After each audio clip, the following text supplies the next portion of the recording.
Hello, everybody. I'm Gwen Campbell-Mindes, and welcome to Mom's Favorites Books My Mother Loved, the memorial for my mother, as we enter the last book of the Staircase in Surrey pentalogy, Full Term.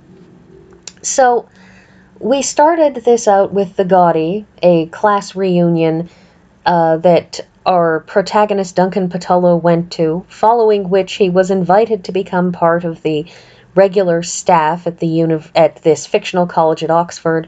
We got some looks back on his life and how he came to be over the course of the next 3 books. And in this final book, there's a lot that happens that all comes out to nothing. In the previous book, and through this book, there's a lot of talk about his cousin Fiona. Now, they're not, first cousins. He is too old for her, let's be honest. But they've been flirting through the last book, and there was some talk from some people that maybe he should marry Fiona. In this book, among other things, we find out that Fiona, up until very recently, genuinely believed that Duncan Patullo was actually her father. You see, the thing was that back in the second book, there was this incident back in his youth, when he was maybe 18, that his older cousin Anna had gotten herself pregnant, and when the father hadn't immediately stepped forward, Duncan, in sort of a fit of attempting to do the right thing selflessly but kind of idiotically, had volunteered to marry her and to sort of just pretend to be the father and, to sort of take the blight away on the family name. And his uncle talked him out of it, but from that point forward, or his cousin, whatever, it is, was it his uncle? Yeah, his uncle. It had talked him out of it. But the thing is that from that point forward, it turns out that there was a rumor that had continued to circulate that he genuinely was the father. And he only discovers this literally 20-odd years later, when it turns out that everybody back home thinks he was the father, even though he wasn't. And when he talks to Fiona, she's horrified because she had thought that it was a good explanation for why she was nothing like her family, and had thought their flirting was kind of just being ridiculous and over the top, and that, he was her father, but he was kind of working around things or something like that. And so this weird affection that had been built between them, that almost had been built because everybody kept on telling Duncan that he ought to, because there are a lot of people who keep on suggesting that he feels that way about her and that he should try to marry her, and she keeps on flirting with him. And it's a very odd situation, because the rug gets yanked out from under his feet, but there wouldn't have been a rug to get yanked out from under his feet if people hadn't basically been playing games with him in one of those things that actually I very frequently find objectionable in TV and film, which is the trope of everybody else knows this couple is perfect for each other when they hate each other. And honestly, I think that might make a great story for a movie, to have the rom-com where everybody insists this couple who are constantly fighting are perfect for each other, and the only thing this couple can agree on is the fact that they are constantly fighting means that they are not, in fact, perfect for each other. But that's neither here nor there. And the big thing about this is that ultimately, when you get through this whole book series, this is a book series about a man who has consciously made a decision to never grow up. And not in the never grow up like Peter Pan, but just in the refusal to sort of have these adult relationships, to go to the effort of having children, to settle into a solid career, that all of these things, he's decided not to do them, and he's never bothered to grow up, and it's something I have a deep sympathy for, because I'm exactly like that. the thing is that in his case, it's because he's kept on trying to do these things, and they blow up in his face through no fault of his own. He'll try to do something helpful and mature, and everybody will laugh or point or tell him, no, you shouldn't do that. He got married, and his wife didn't merely cheat on him, she cheated on him in front of a third party who was in love with the guy that she's cheating on her husband with. And they're doing this on top of a boat in full view of everybody, and she's just really awful to him. And it just blows up in his face, and so he just, he's very, very burned by it and kind of throws his hands in the air and gives up. And that he winds up, he winds up at Oxford.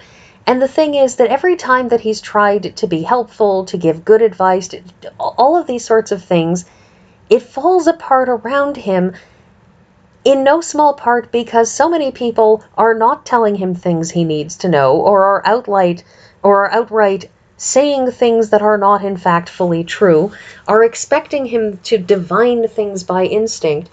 And if there's anything worse than telling somebody that they should know a thing because they should have been able to divine it by instinct, is just ridiculous. And the thing is that he's just constantly in this place where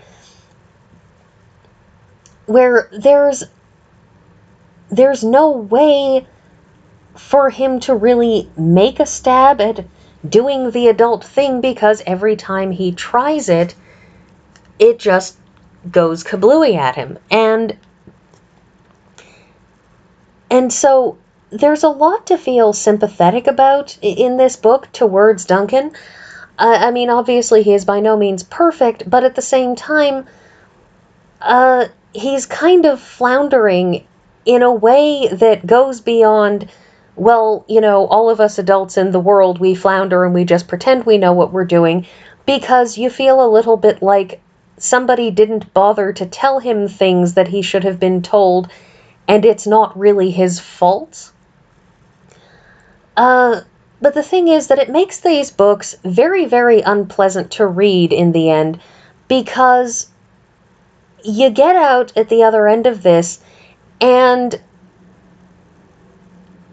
he hasn't been able to get anything out of this experience.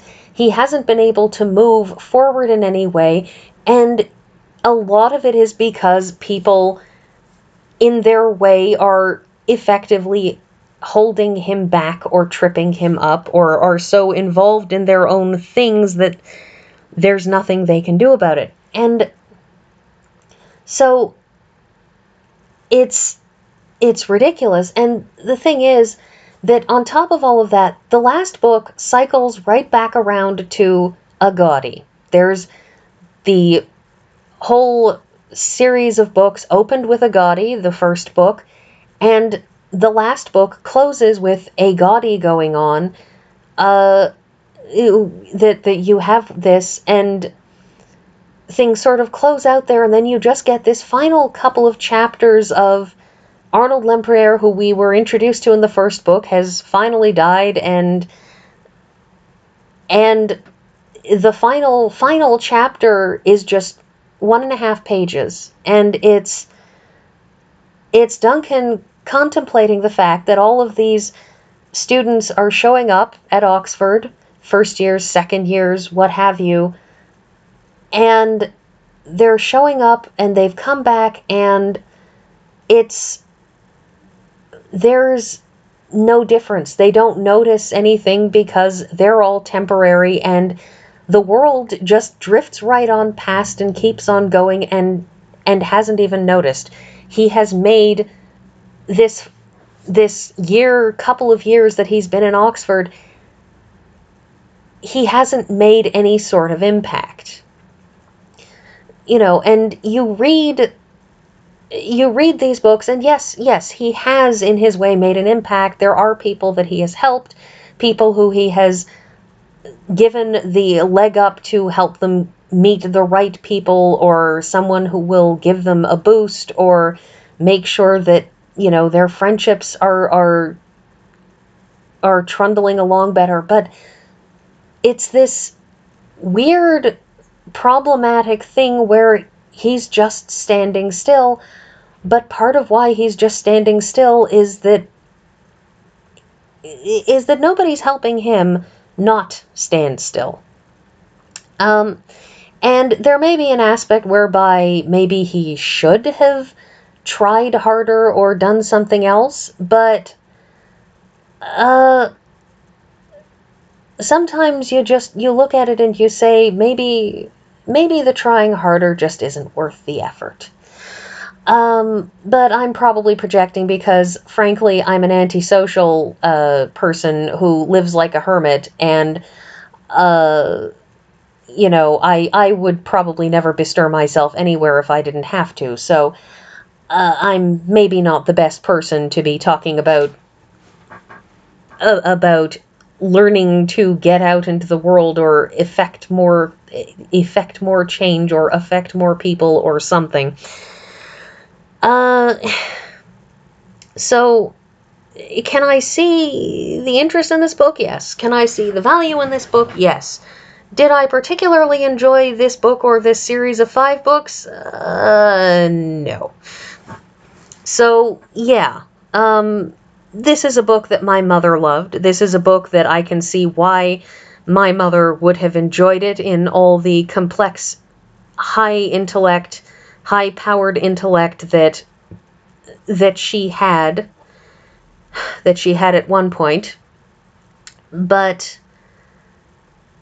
this is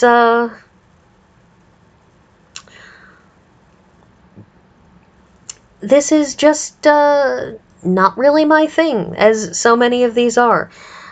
So I guess that's the end of this pentalogy, and we'll be back to our regularly scheduled doldrums when I see you next week.